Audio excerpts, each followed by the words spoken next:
My name is Eddie Block. I was born with 8 birth defects. My dad was exposed to Agent Orange during the Vietnam War, and he passed that on to me.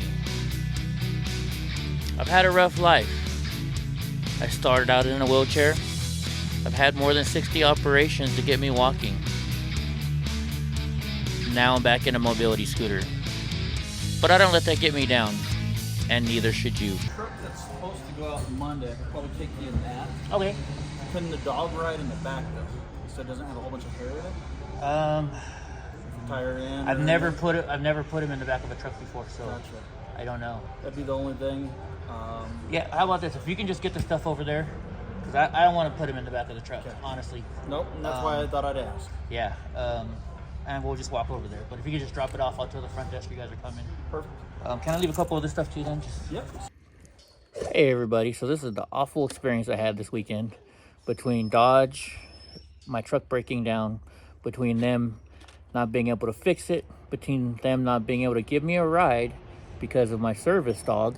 They're saying they wouldn't give my service dog a ride in their truck, that I would have to put my service dog in the bed of their truck.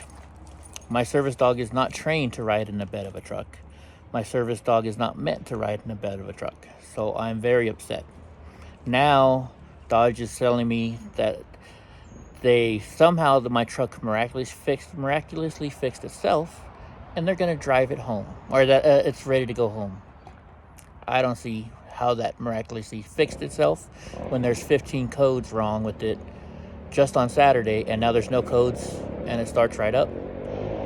Pretty awful. So let's start with the story. I was driving to Chicago in my brand spanking new $75,000 truck, which I bought because I travel a lot filming and I am disabled, so I did not want to get in a predicament like this. I could have bought a used truck, but I said no, let's buy a brand new one. There's going to be no issues whatsoever. I understand there's here and there, but I had a warranty and all that stuff to take care of it. So I'm driving, I get to Cheyenne, and unfortunately I went to dinner Thursday night with some friends. I lost my wallet. Just part of the problem. Friday morning, I get to go in my truck, and I go to start it. The truck would not start. Over and over again, it just kept flashing P. Says truck will not start. Put in the park. Called the dealership. They gave me a number to call, so they picked up my truck and towed it to the dealership. They told me they couldn't get it to work on it till Friday or till Saturday.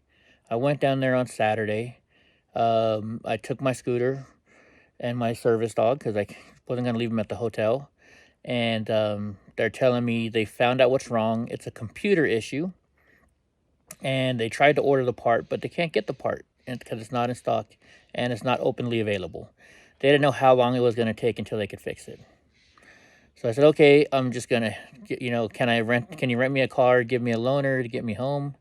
The dealership said we would, but you told us you lost your wallet, and unless you have an actual photo driver's license in front of us, we can't do it. So I called the Cheyenne Police Department. I said, hey, can you guys verify my license? I have a photo of it, so the Dodge dealership will know I'm licensed so I can get a rental vehicle. They said, sure, no problem.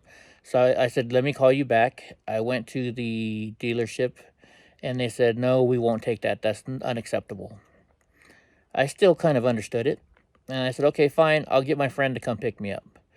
I have a friend who is willing to drive from California. He doesn't have a car, so he rented a car. I had to send him $1,100. The only car that would fit, my mobility scooter and my wheelchair, which I always take as a backup.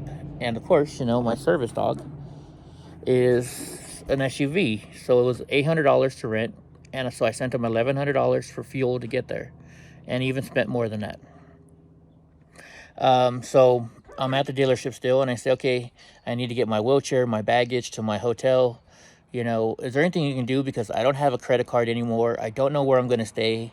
Because I'd lost my wallet and had to cancel everything. They said, there's nothing we can do. Call Dodge Corporate.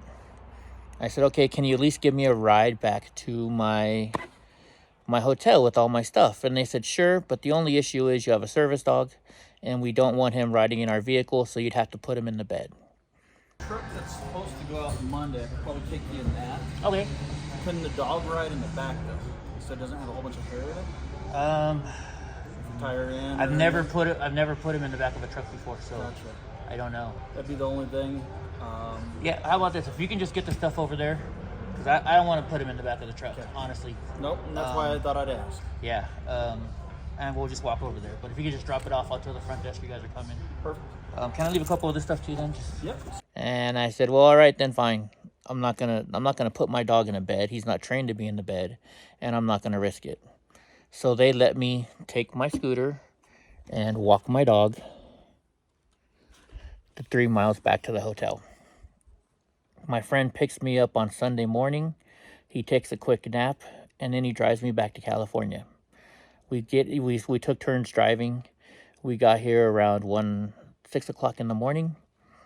And then today, which is Tuesday, I get a call from the dealership. Mr. Block, your truck is ready. I said, well, is it fixed? They said, well, it starts, and now there's no codes, so there's nothing we can do to fix it. I said, so it's ready. And they said, there's nothing wrong with the truck anymore, sir. Maybe something we did just fixed it. And I said, okay, how are you going to get the truck to me? They said, well, call the insurance policy, which you get when you buy the brand new truck.